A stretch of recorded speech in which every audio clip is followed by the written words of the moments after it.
कृपया वीडियो को पूरा देखिएगा, अधूरे ज्ञान से कोई लाभ प्राप्त नहीं होगा। नमस्कार दोस्तों, स्वागत है आप सभी का एक बार फिर से। दोस्तों, अगर आप अपनी लाइफ में कुछ नया सीखना चाहते हैं तो चैनल को सब्सक्राइब जरूर करिएगा। दोस्तों, ज्येष्ठ पूर्णिमा व्रत 3 जून दिन शनिवार को है और पूर्णिमा का पवित्र स्नान 4 जून को किया जाएगा। ऐसे शुभ अवसर पर आप कुछ खास उपाय करके अपने जीवन की कठिनाइयों को समाप्त कर सकते हैं। सबसे अहम समस्या धन की समस्या दूर कर सकते हैं। इस दिन बन रहे अनेक शुभ योग इस दिन की शुभता और बढ़ा रहे हैं, जिससे इस दिन किए गए उपाय अधिक शुभ, फलदायी और शीघ्र परिणाम देने वाले होंगे।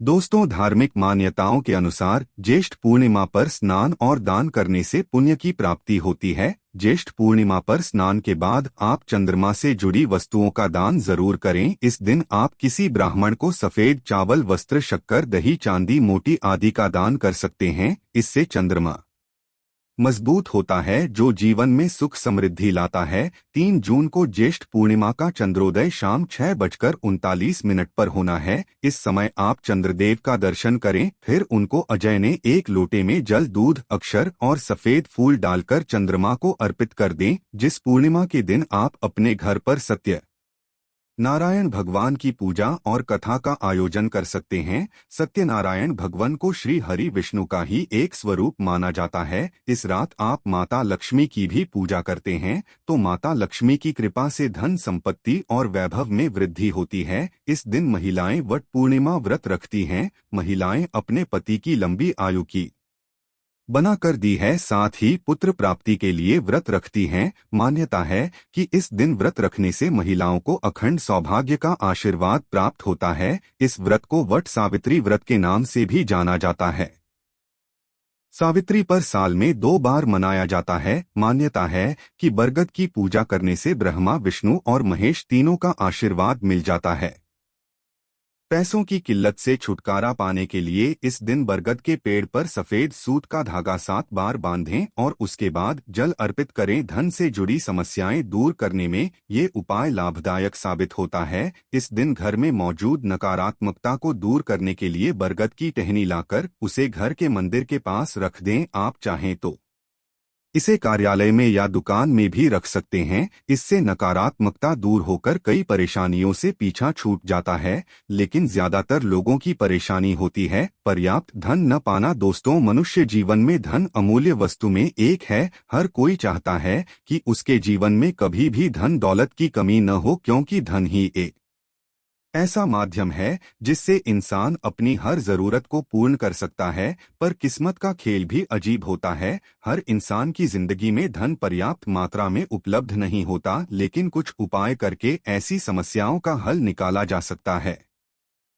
आज के इस वीडियो में हम आपको बताएंगे आपके घर में रोजाना इस्तेमाल होने वाली झाड़ू से जुड़ा एक ऐसा उपाय जो अगर आप हमारे बताए गए नियमों के अनुसार करते हैं तो यकीन मानिए आपके जीवन में जो भी धन की समस्याएं चल रही हैं वो सारी समाप्त हो जाएंगी। उपाय बताने से पहले आपसे रिक्वेस्ट करते हैं कि वीडियो को लाइक जरूर करिएगा, दोस्तों को शेयर कर दीजिएगा और अगर आपने अभी तक चैनल को सब्सक्राइब नहीं किया है तो चैनल को सब्सक्राइब करके बेल आइकन जरूर बताइएगा। दोस्तों, झाड़ू को मां लक्ष्मी का प्रतीक माना जाता है। वास्तु विज्ञान के अनुसार झाड़ू सिर्फ घर की गंदगी को दूर ही नहीं करती हैं, बल्कि दरिद्रता को घर से बाहर निकालकर घर में सुख समृद्धि लाती है। तो इस उपाय के लिए आप एक नया झाड़ू लें या फिर जो आप इस्तेमाल कर रहे हैं वह अगर ठीक ठाक स्थिति में है तो वह झाड़ू भी ले सकते हैं। लेकिन कोई टूटा पुराना झाड़ू ना ले, नया हो तो बेहतर है। आप इस उपाय को करने के बाद उसे इस्तेमाल में ले सकते हैं। पहले अपने घर का ईशान कोण यानी उत्तर पूर्वी कोने की साफ सफाई कर लें, फिर वहां जमीन पर एक लाल वस्त्र बिछा दें, तब झाड़ू को आप उस कपड़े पर लिटाकर रख दें। फिर झाड़ू का पूजन करें। झाड़ू के ऊपरी भाग में हैंडल में जहां हम पकड़ते हैं वहां मौली को 3 बार लपेटकर गांड मार लें। वहां हल्दी कुमकुम से तिलक लें, फिर झाड़ू पर अक्षत और फूल अर्पित करें। वहां पर एक सुगंधित धूप बत्ती जलाई, फिर धन की देवी मां लक्ष्मी का स्मरण करते हुए उस जदयू को नमस्कार करें। वहां पर बैठकर मां लक्ष्मी के मंत्र का 11 बार जाप करें। महालक्ष्मी नमः इस मंत्र का जाप कर सकते हैं और फिर मां लक्ष्मी से हाथ जोड़कर अपनी परेशानियां बताएं, उन परेशानियों को दूर करने की विनती करें, निर्धनता को दूर करके आर्थिक स्थिरता देने की प्रार्थना करें, फिर नमस्कार करके उस जड़ों को रात भर उस वस्त्र पर वैसे ही रहने दें। इस जड़ों पर आपकी या घर के किसी सदस्य की रात में नजर नहीं पड़नी चाहिए। तो ऐसी व्यवस्था न हो तो उस जदयू के ऊपर कोई कपड़ा बिछाकर उसे रात भर ढककर रख दें। दूसरे दिन सुबह उठने के बाद झाड़ू को नमस्कार करें और उठा लें। अब इस झाड़ू से आप सबसे पहले अपने रसोई घर में झाड़ू लगा है। दोस्तों, इस उपाय को पूर्णिमा की रात में करने से धन की देवी मां लक्ष्मी की कृपा प्राप्त होती है और मां लक्ष्मी की कृपा से धन संबंधित सभी समस्याएं जल्द ही दूर हो जाती है। घर में पैसा दिखने लगता है, धन संपदा में वृद्धि होती है।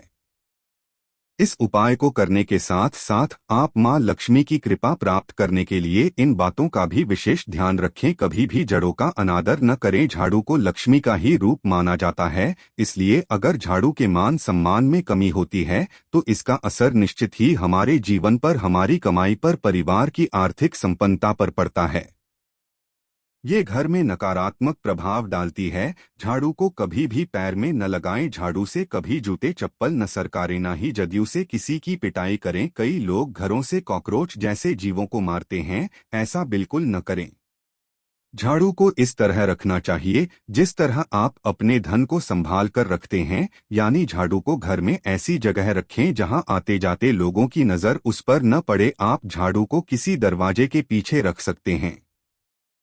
अगर आप जड़ों को शनिवार के दिन खरीदकर शनिवार के दिन ही उपयोग में लाते हैं तो इसे बहुत ही शुभ माना जाता है। जब भी झाड़ू को बदलना हो तो आप शनिवार का दिन चुनें। शनिवार को नए झंडों से झाड़ू लगाने से मां लक्ष्मी की कृपा बनती है। पश्चिम दिशा वाले किसी कमरे में झाड़ू को रखना सबसे शुभ माना जाता है। कहीं भी झाड़ू को रखें, इससे अच्छा है कि पश्चिम दिशा वाले कमरे में या जिस कमरे में आप रहते हैं उस कमरे के पश्चिम दिशा में झाड़ू को रखें। इससे नकारात्मक ऊर्जा चली जाती है। कभी भी टूटे हुए झाड़ू का उपयोग घर में नहीं करना चाहिए। जब भी आपके झाड़ू टूट जाए तो उसे बदल दें, लेकिन बदलने के लिए शनिवार का दिन ही चुनें। दोस्तों, ज्येष्ठ पूर्णिमा के दिन मांसाहारी व्यंजनों का सेवन करने से परहेज करना चाहिए। इसके अलावा इस दिन मदिरापान से भी दूर रहना चाहिए। साथ ही इस दिन बाल और नाखून काटने से परहेज करना चाहिए। इस दिन सदाचरण और ब्रह्मचर्य का पालन करना चाहिए। दोस्तों, धन धान्य की समस्या से पूरी तरह निजात पाने के लिए आपको पूर्णिमा के दिन श्री सूत कनकधारा स्तोत्र विष्णु सहस्त्रनाम का पाठ करना चाहिए। मां लक्ष्मी की पूजा के साथ इनमें से यदि एक का भी पाठ आप श्रद्धा भाव से करते हैं तो मां लक्ष्मी प्रसन्न होकर सुख समृद्धि का आशीर्वाद दे दी है। दोस्तों, खीर मां लक्ष्मी को अत्यधिक प्रिय है। पूर्णिमा के दिन केसर की खीर का मां लक्ष्मी को भोग लगाएं। यह खीर कन्याओं में प्रसाद के रूप में बांट दें। इससे मां लक्ष्मी अति शीघ्र ही प्रसन्न हो जाती है। के अलावा इस दिन मां लक्ष्मी को उनकी प्रिय चीजें जैसे मखाना, सिंघाड़ा, नारियल, सफेद या पीले बार भी और अक्षत जरूर अर्पित करें। अगर आप चाहते हैं कि धन, सुख, समृद्धि और ऐश्वर्य की देवी मां लक्ष्मी आपके घर में स्थायी रूप से बात करें तो सबसे जरूरी है आप अपने घर में साफ सफाई रखें। घर में क्लेश कलह न हो, परिवार जनों में आपसी बार न हो। जहां भी लड़ाई झगड़े होते हैं, अनैतिक कार्य होता है, अस्वच्छता होती है, बुजुर्गों का सम्मान नहीं होता है, वहां मां लक्ष्मी कभी वास नहीं करती। ज्येष्ठ पूर्णिमा के दिन चंद्रदेव का पूजन करने का भी विशेष महत्व है। जिन्हें जीवन में धन संबंधी समस्याओं का सामना करना पड़ता है, उन्हें पूर्णिमा पर चंद्रोदय के समय चंद्रमा को कच्चे दूध में चीनी और चावल मिलाकर ओम क्लेम सोमाय नमः इस मंत्र का जाप करते हुए अर्घ्य देना चाहिए। इससे धीरे धीरे आर्थिक समस्याएं समाप्त होने लगती है। तो दोस्तों, इस ज्येष्ठ पूर्णिमा के श्रेष्ठ अवसर पर यह सरल आसान उपाय करके आप समस्त देवी देवताओं का, गुरु का आशीर्वाद पाकर अपनी समस्याओं का समाधान पाएं, जीवन में सुख शांति लाएं। आज के लिए बस इतना ही दोस्तों। अगर आपको यह वीडियो पसंद आया है तो वीडियो को लाइक करिएगा, दोस्तों को शेयर जरूर करिएगा और चैनल को सब्सक्राइब करके बेल आइकन जरूर दबाइएगा ताकि आने वाला नॉलेज एबल वीडियो आपको सबसे पहले मिले। दोस्तों, मिलते हैं अगले वीडियो में, तब तक के लिए उन पर थैंक्स और वॉचिंग।